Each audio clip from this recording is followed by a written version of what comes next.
Yes. Hi. Thank you for being here with us. Thank you. Can you talk to us about your position at SBI Holdings? You represent SBI Holdings, don't you? Well, I work at SBI as a general manager, and I do basically take care of the blockchain sort of strategic projects. A lot of it is software, but also, we dabble with some hardware parts of Bitcoin as well. We have a mining operation. Mm-hmm. So you can kind of although SBI has a lot of blockchain investments, we also have investments in Ripple and Corda, which is like R3, and we even dabbled with Hyperledger at some point. You can kind of see as the parts I take care of are the Bitcoin parts. Yes, because again, I've seen you in different conferences. Yeah. So what's your company's interest in specifically Bitcoin? Well, speaking for the company, we see Bitcoin just as one of the potential blockchains that can achieve its stated goal, I guess. So, as a very large conglomerate, we never put all our eggs in one basket, right? But also we have to make sure that we pay attention to the developing technology, because we know that it's a nascent technology. It's a nascent economy. So, we want to make sure that we follow all of the developments and all the blockchains.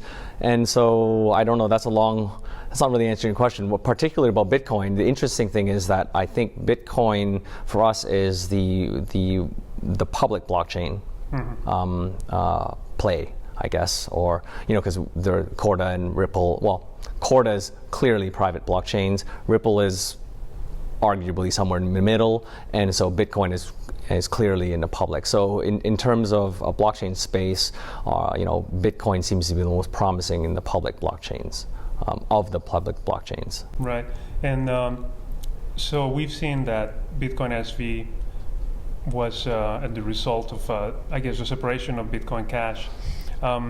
Why didn't you go with BCH and you chose BSV instead? Me, as a myself or as a company? Oh well, I actually both, I guess? Yeah, okay, yeah, that's fair. I think my views are pretty much aligned with our corporate views as well. Simply because we're only interested in what works, and so from that perspective, we were always more interested in the larger block scaling sort of strategy, because that just seems to be the simplest, and all of the criticisms against larger blocks doesn't really matter or make sense to corporations and companies. Like the criticisms were, it's going to be centralized, or it's going to require more bandwidth and it's going to push out the smaller miners. Well, as a company, we really don't care that much about that, and personally as well, I don't care much about that, because I'm very capitalist minded. So I believe that evolution is the way, competition is the way evolution sort of renews itself and sort of progresses forward, and we grow as a society because of that. And so the scaling strategy of Bitcoin, and when Bitcoin Cash broke away from Bitcoin, everybody was united on that front. We needed to scale bigger blocks. But somewhere after the first BCH hard fork, or that first move to 8 megabytes, there was already a bifurcation of the developers.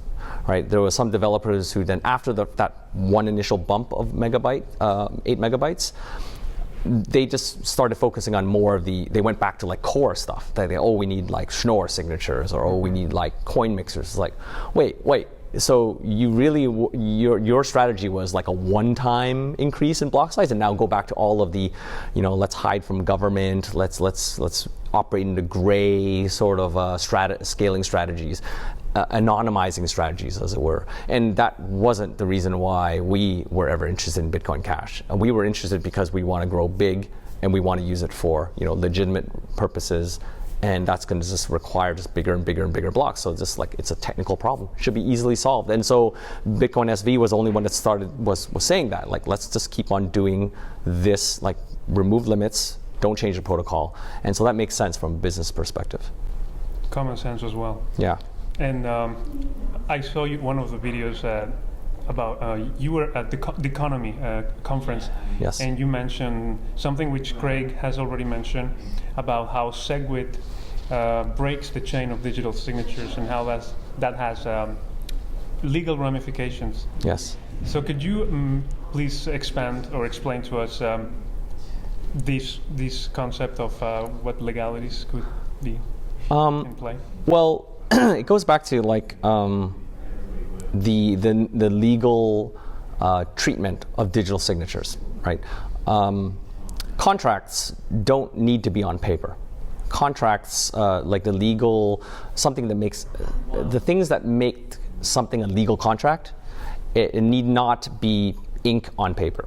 Mm-hmm. There are definitions of which a digital document can be signed such that it becomes a legal binding contract, right? And mostly all of these definitions of a contract or a digital signature require that the signature and the transaction be together, be in one, file, yeah. Right?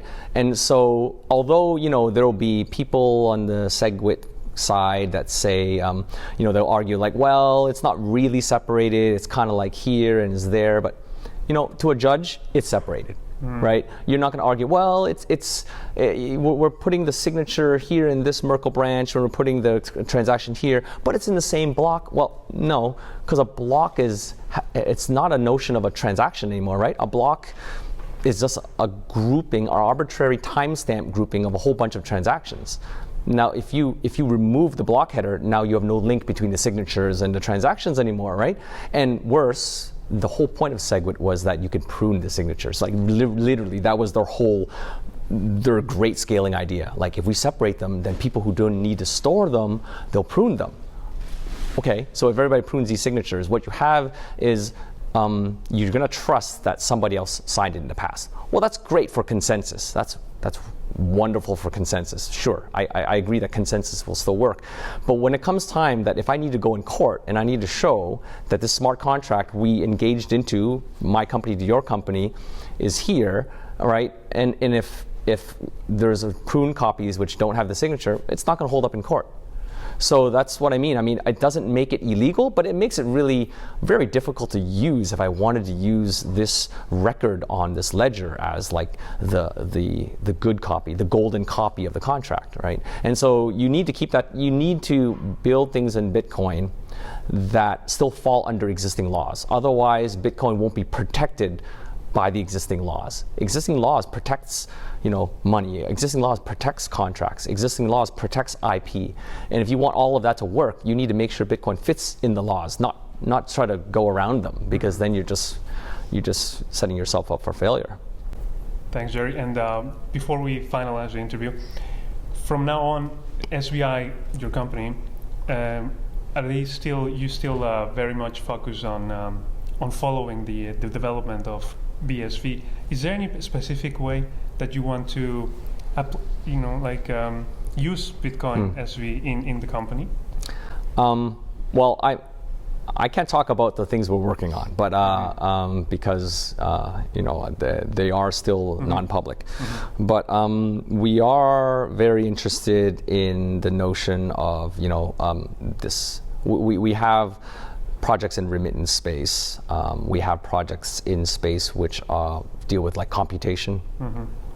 And also we have mining operations.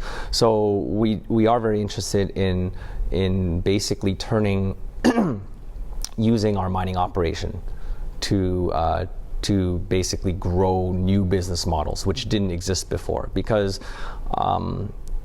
I believe that mining, it's very unique, and this is why a lot of people don't understand it and they think it's a waste of energy. It's unique in that it economically incentivizes players to come up with or develop cheaper ways to produce electricity, right? And that's a really good thing to incentivize, because if you're economically incentivized to do this thing, then you don't need to ask for government grants to sort of do research. You literally can just start your business and grow it piecemeal. And so I think that's really, really exciting, and I think that space of mining and the sort of the ancillary businesses that can come from mining is very interesting.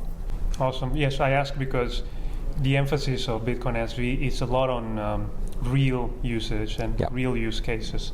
Oh, one last one. I mean, the one thing that we are very interested in is, because we are a very big financial services conglomerate, is banking solutions. So custody wallets, right? Everything a bank needs. You need to custody your clients' funds. So custody wallets, things to do AML, tracking, things to do, basically handling of private information, all the things that you would expect a bank to do, but they don't have the tools to do it in crypto. So those are all kind of things that are very interesting to us as well.